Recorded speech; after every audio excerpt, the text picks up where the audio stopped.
Welcome to ஐனி kitchen. இன்னைக்கு நம்ம காரப்பிடி கொழுக்கட்டை எப்படி செய்யறதுன்னு சொல்லி பார்க்கலாம் வாங்க.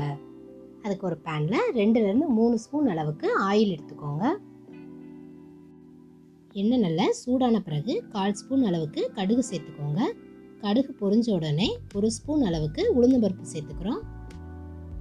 உளுந்தம்பருப்பு லைட்டாக கலர் மாறின பிறகு நம்ம 1 ஸ்பூன் அளவுக்கு கடலைப்பருப்பு சேர்த்துக்கலாம். இப்போ தேவையான அளவுக்கு வத்தல் எடுத்துக்கலாம். நான் இன்னைக்கு 3 வத்தல் எடுத்திருக்கேன். நீங்கள் உங்களுடைய உரப்புக்கு தகுந்தவாறு கூடவோ குறைக்கவோ நீங்கள் செஞ்சுக்கலாம். கொஞ்சமாக கருவேப்பிலை சேர்த்துக்கோங்க.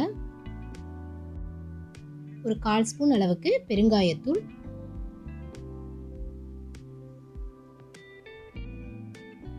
இப்போ நான் 1/4 கப் அளவுக்கு தேங்காய் பூ சேர்த்துக்கிறேன்.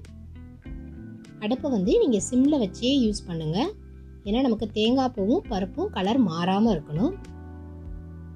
தேங்காய் பூ சேர்த்து 2லேருந்து 3 நிமிஷம் வரைக்கும் இப்போ நமக்கு ஆயிருக்கு. இந்த இடத்துல அடுப்பு ஆஃப் பண்ணிடலாம். பேன் ஆல்ரெடி சூடாகவே நமக்கு இருக்குது. இப்போது நான் 1 கப் அளவுக்கு பச்சரிசி மாவு சேர்த்துக்கிறேன். நீங்கள் இந்த இடத்துல கொழுக்கட்டை மாவும் இடியாப்ப மாவும் எடுத்துக்கலாம். அரிசி மாவை நல்லா கிளறி விட்டுக்கோங்க. இப்போ நம்ம தேவையான அளவுக்கு உப்பு சேர்த்துக்கலாம். இதோட சூடு நல்லா ஆறின பிறகு மிதமான சூட்டில் இருக்கக்கூடிய தண்ணியை கொஞ்சம் கொஞ்சமாக ஊற்றி நம்ம நல்லா பிசைஞ்சு வச்சுக்கலாம். கொஞ்சம் கொஞ்சமாக தண்ணி ஊற்றி பிசைங்க, அதிகமாக தண்ணி சேர்த்துறாதீங்க.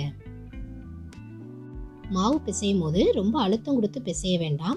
இப்போ மேலே இருக்கிற மாவை இந்த மாதிரி லைட்டாக நீங்கள் பிசைஞ்சிட்டு இப்போ கீழே இருக்கிற மாவுக்கும் கொஞ்சமாக தண்ணி சேர்த்து ரெண்டையும் கலந்துட்டீங்க அப்படின்னா உங்களுக்கு ஈஸியாக மாவு பிசைஞ்சிடலாம்.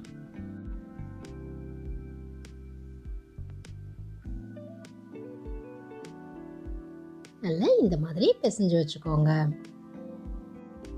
இப்போ நம்ம தேவையான அளவுக்கு மாவு எடுத்துட்டு சின்ன உருண்டையாக உருட்டிட்டு இந்த மாதிரி பிடிச்சு வச்சுக்கோங்க. எண்ணெய் தடவின இட்லி தட்டுக்கோ இல்லைன்னா ஒரு கொழுக்கட்டை தட்டுக்கோ நீங்கள் மாற்றி வச்சுக்கோங்க.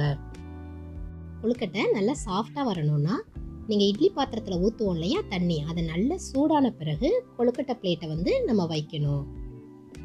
மீடியம் ஃப்ளேம்லேயே நான் ஒரு 5 நிமிஷம் வச்சுருந்தேன். பாருங்கள், நமக்கு கொழுக்கட்டையெல்லாம் நல்லா வெந்து வந்துருச்சு.